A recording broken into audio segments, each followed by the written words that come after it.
Selamat malam, Bapak Ibu Saudara yang dikasihi oleh Tuhan.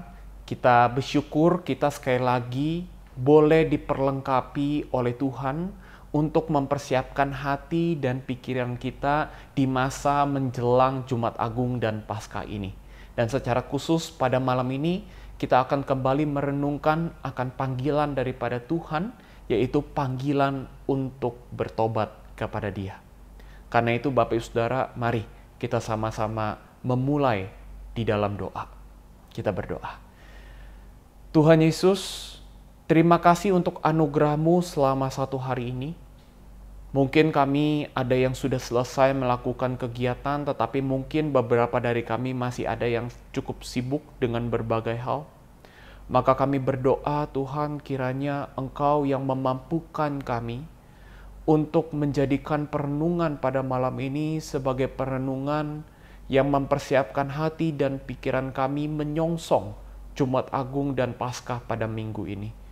Mampukan setiap kami Tuhan, karena kami tidak mampu melakukannya dengan kekuatan kami sendiri. Di dalam nama Tuhan Yesus kami telah berdoa. Amin. Bapak Saudara, saya mengajak kita untuk sama-sama membaca dari Lukas pasal 13 ayat 3b. Lukas pasal 13 ayat 3b.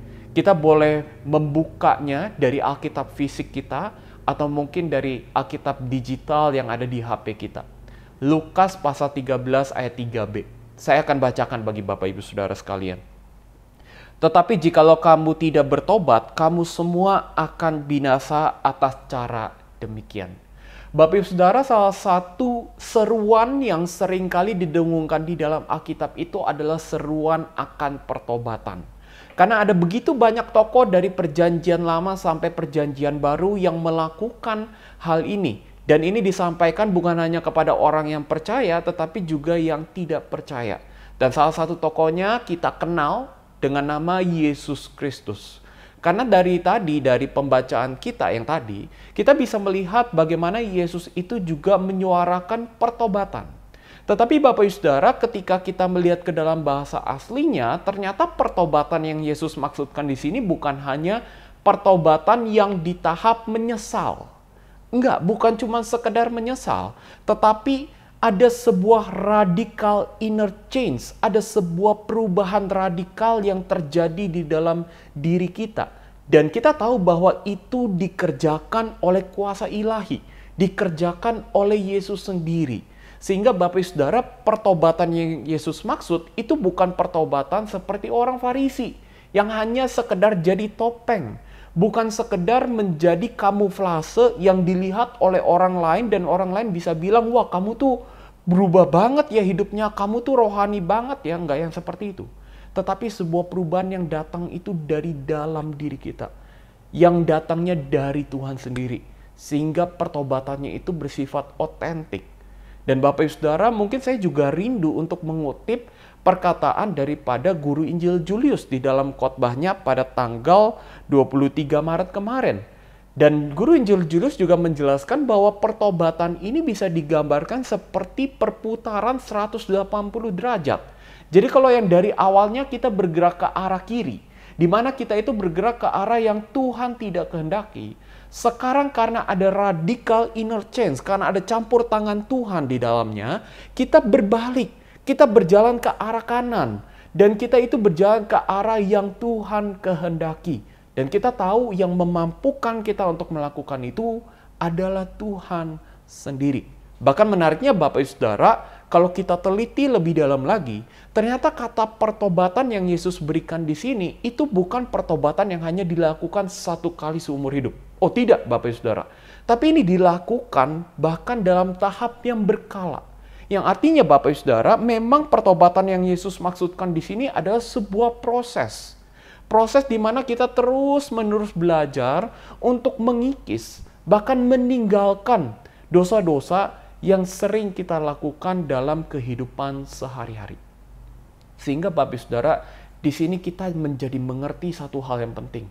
Ternyata pertobatan itu bukan sebuah tindakan, tetapi pertobatan itu harusnya menjadi sebuah gaya hidup Yang artinya Bapak Ibu Saudara, ketika pertobatan menjadi gaya hidup, kita itu akan meluangkan waktu kita untuk evaluasi diri di hadapan Tuhan.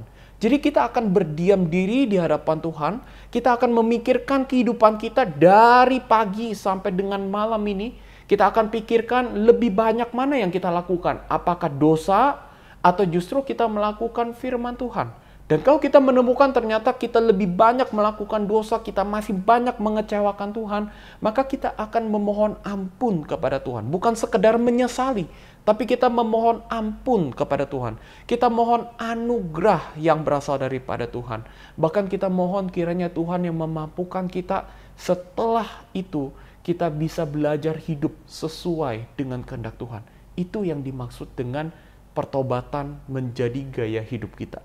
Karena itu Bapak Ibu Saudara, pada malam ini mungkin yang perlu kita renungkan bersama adalah apakah pertobatan itu sudah menjadi gaya hidup kita?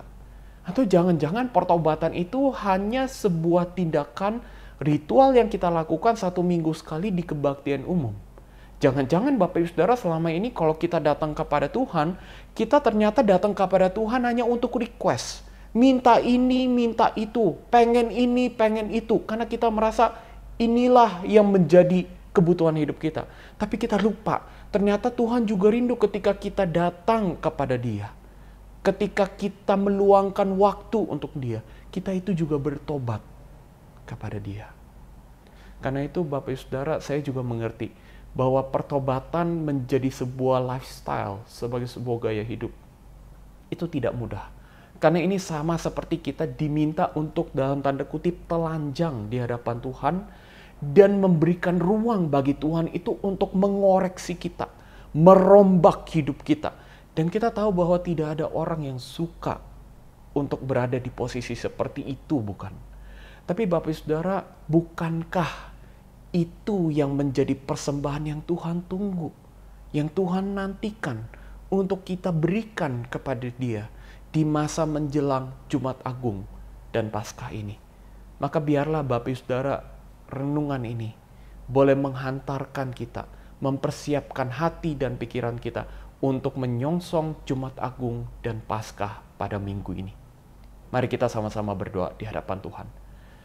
Bapa kami yang ada di dalam surga, perenungan yang singkat ini mungkin membuat kami tidak nyaman.